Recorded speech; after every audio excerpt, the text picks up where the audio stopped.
UFC Fight Night, Vegas 120, this weekend. Gamrot versus Salkilled. These are the predictions for the whole card. We're going to go from the bottom up, and I think we're going to do good on this one. All right? So, first fight of the night, we got Jessica Miller taking on Ravina Oliveira.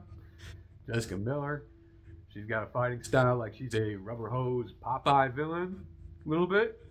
Like she's got marionette strings on, and then we got Ravina Oliveira, who looks like she sometimes forgets she's in the cage. Neither of these girls are really too impressive. Jessica Miller at least has a submission game, which is one of the points at which Ravina Oliveira, when she hits the ground, she seems to lose track of where she is. So I'm going to take Jessica Miller on that one. Might as well throw it for a submission. Yeah, we'll do submission. Miles Johns versus Raul Rosas' big brother, Jesse Rosas.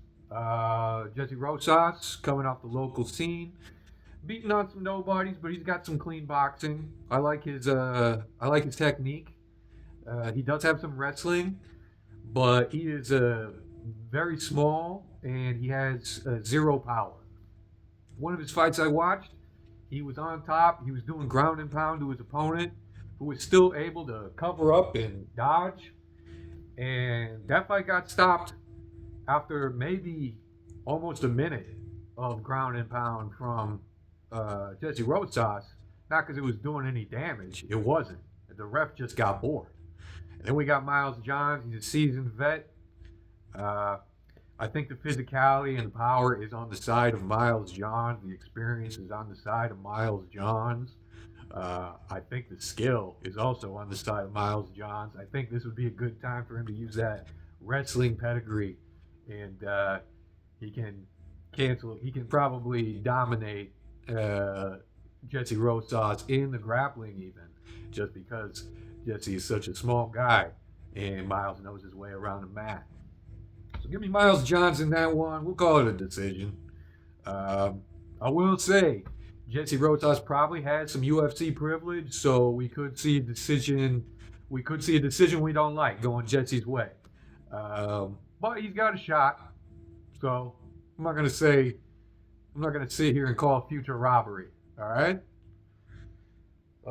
Next fight of the night, Manuel Souza versus Richie Miranda. Richie Miranda's a guy that you really wish you could pick in this fight. He trains with Cub Swanson, Lecky and Douglas over at Bloodline. He's got a cool vibe. He's a striker and a grappler. His striking is pretty good. He doesn't have that much power in his striking. His grappling is also very good. He's got a knack for finding moments to turn into finishing moments. He's got a really good instinct for that. However, Manuel Souza is a special fighter. Manuel Souza has the kind of power that's just God given, and he is he's not a round winner. He's a fight winner. He's able to he's got great striking, and he's able to use that to dictate the fight,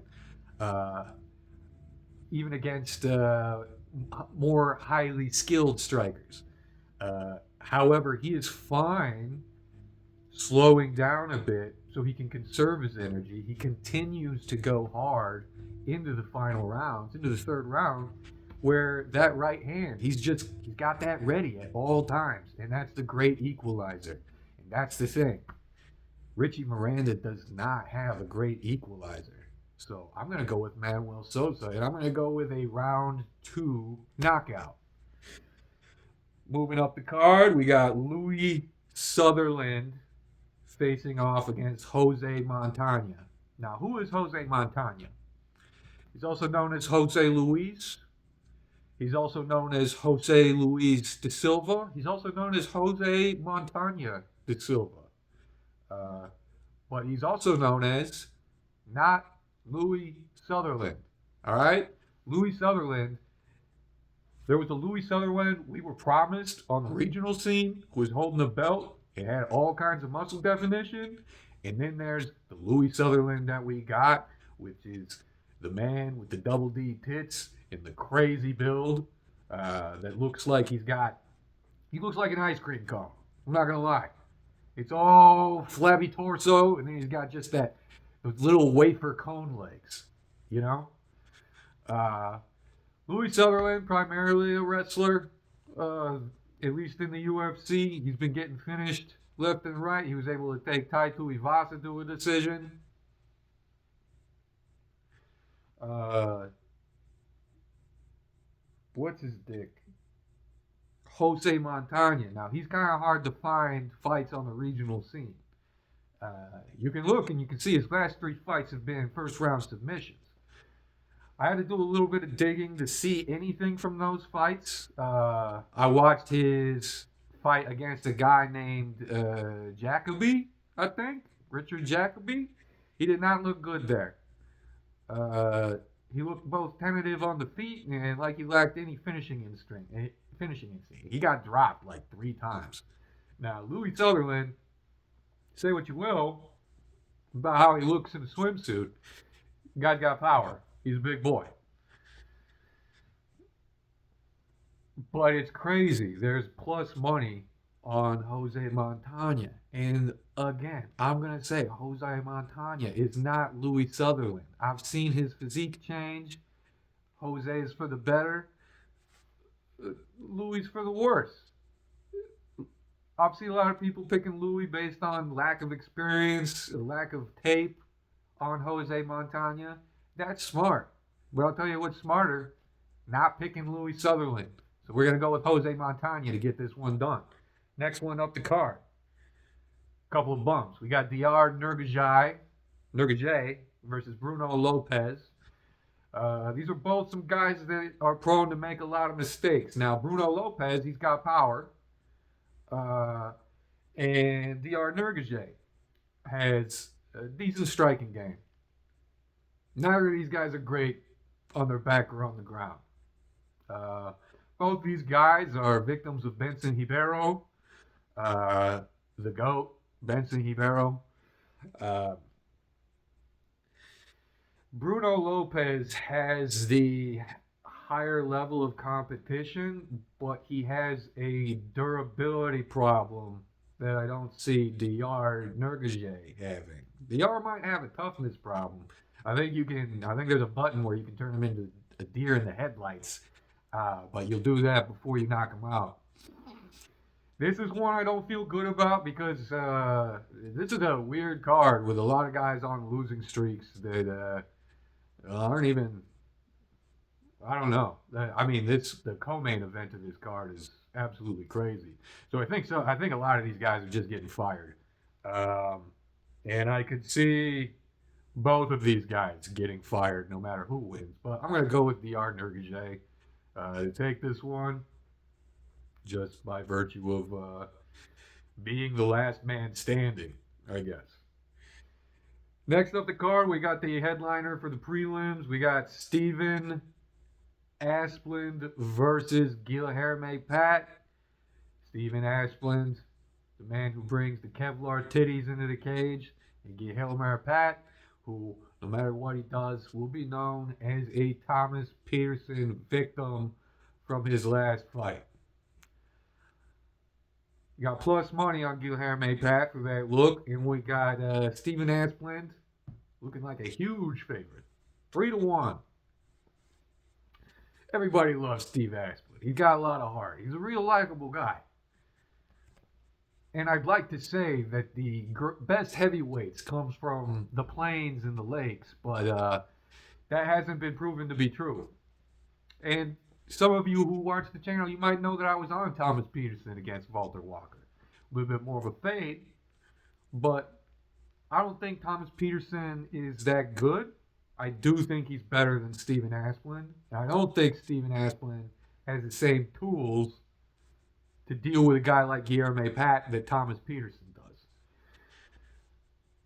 Sure, Steven Asplund has the cardio, but he's got pillow punches. And he wears damage like crazy. He's got that wind chafed Minnesota skin. I see this being a stand up fight, and one thing that I can't help but notice when I watch Steven Asplin's fight, other than what a what a warrior, is that he's bad. Steven Asplin is bad. He trades at heavyweight, throwing a million punches for punches that don't do anything, which is like the one benefit all heavyweights have is an equalizer. Guilherme Pat is a striker. He doesn't have to worry about any takedowns or smudging from top or from Steven Asplin. It's not something Steven Asplin brings. I think that Guilherme Pat will show that he is the better striker, and I think he's going to be able to I think he might be able to take Steven Asplin out. That mental toughness can only take you so far. Now, I'm not super confident in this.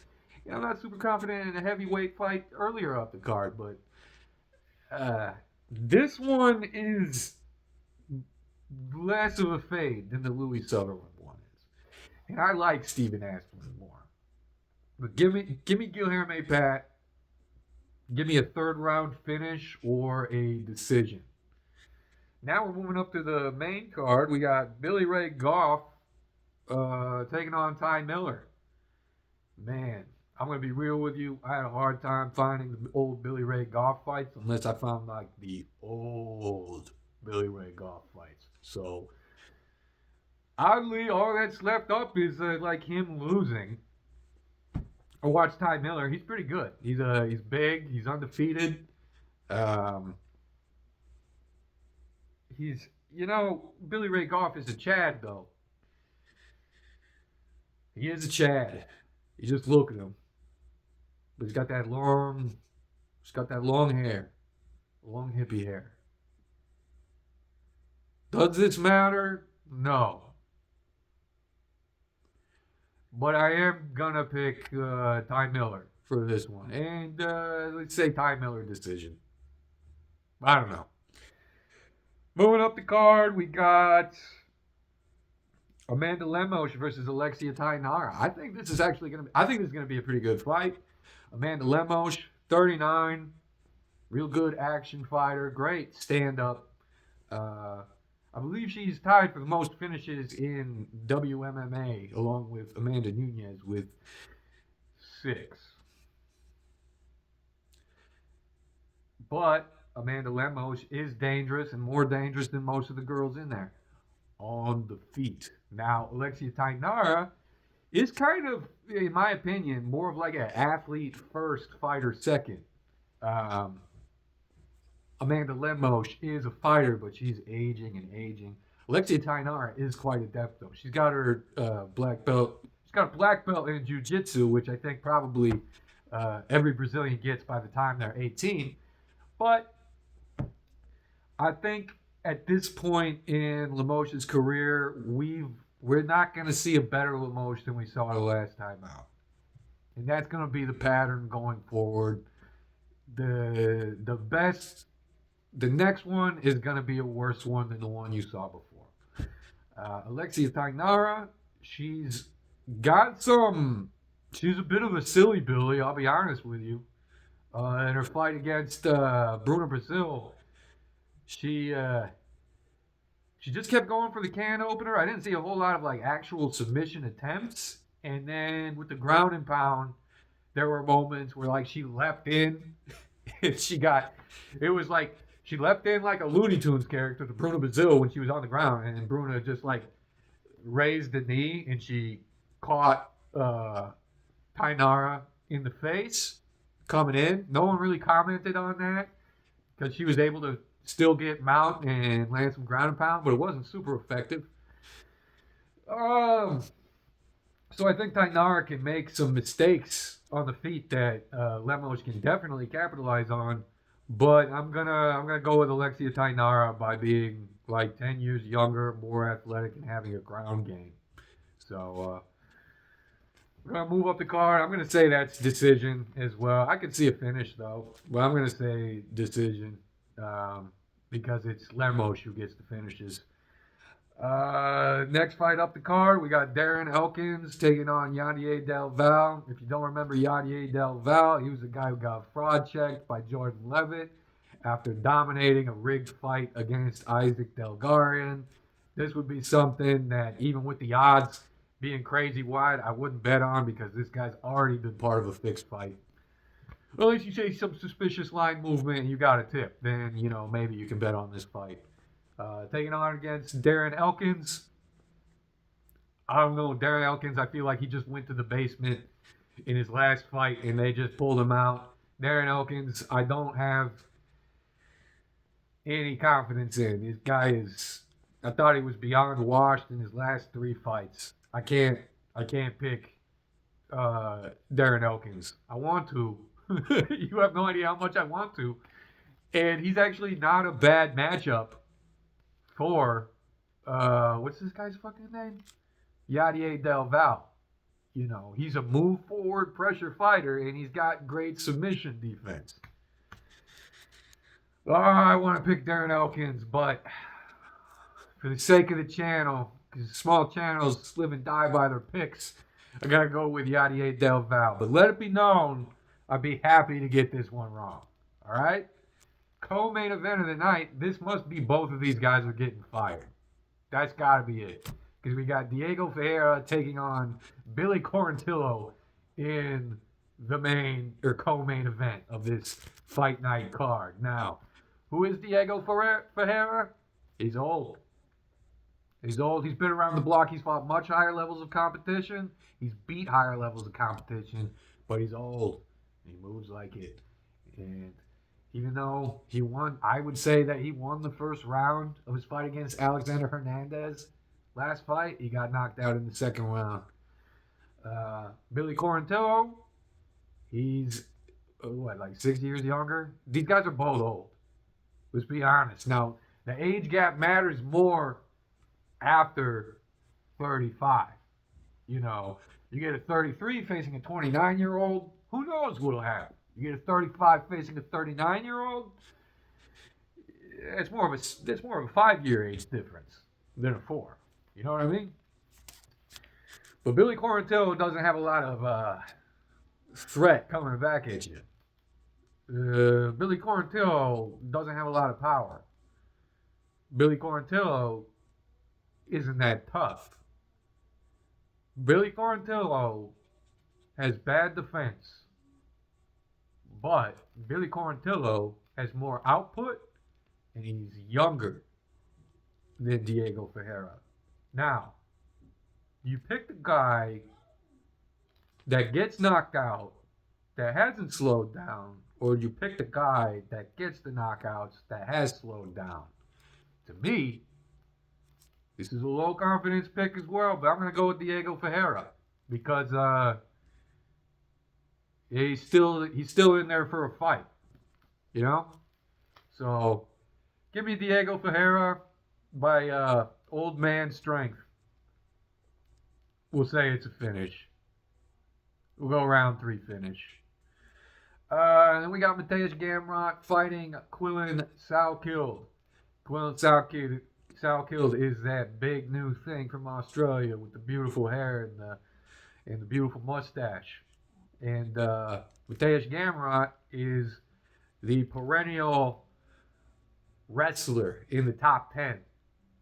Among the best wrestlers in the division, probably is the best wrestler.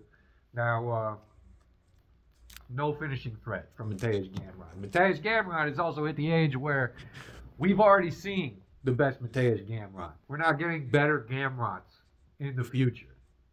And Quillen Salkilled is someone that we can still see get better in every fight. And I think that we have. Quillen Salkilled has finishing threat both on the feet and on the ground.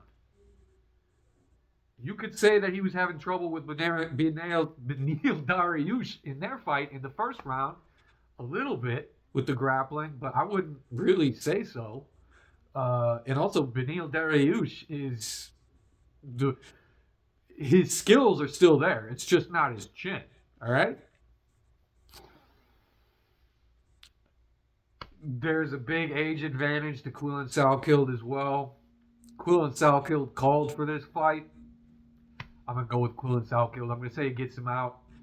And I'm going to say he looks for the submission. I'm going to say Quillen Salkilled by submission. And we'll go round I'm gonna say round 3 or 4. I think Mateusz Gamrot is gonna make him work for this, but I think Quillen Salkilled can get it done. So we'll go top down with the picks on the card. I got Quillen Salkilled beating Mateusz Gamrot. I got Diego Ferreira beating Billy Quarantillo. I got Yaye Del Val beating Darren Elkins. I got Alexia Tainara beating Amanda Lemos. I got Ty Miller beating Billy Ray Goff. I got Guillermo Pat beating Steven Asplin. I got Diyar Nurgaje taking on Bruno Lopez for beating him. I got Jose Montana, the mystery man, taking out Louis Sutherland. I got Manuel Sosa taking out Richie Miranda. I got Miles Johns showing levels to Jesse Rosas. And I got Jessica Miller by Goofy Rubber Hose Popeye victory over Ravina Oliveira. I might see you later for some actual bets down the week. I haven't decided if I'm going to make those videos. Those would come out after weigh-ins on Friday. If I don't, I'll see you in the recap after the event on Saturday. All right? Enjoy yourselves. Like and subscribe. See you in the next one.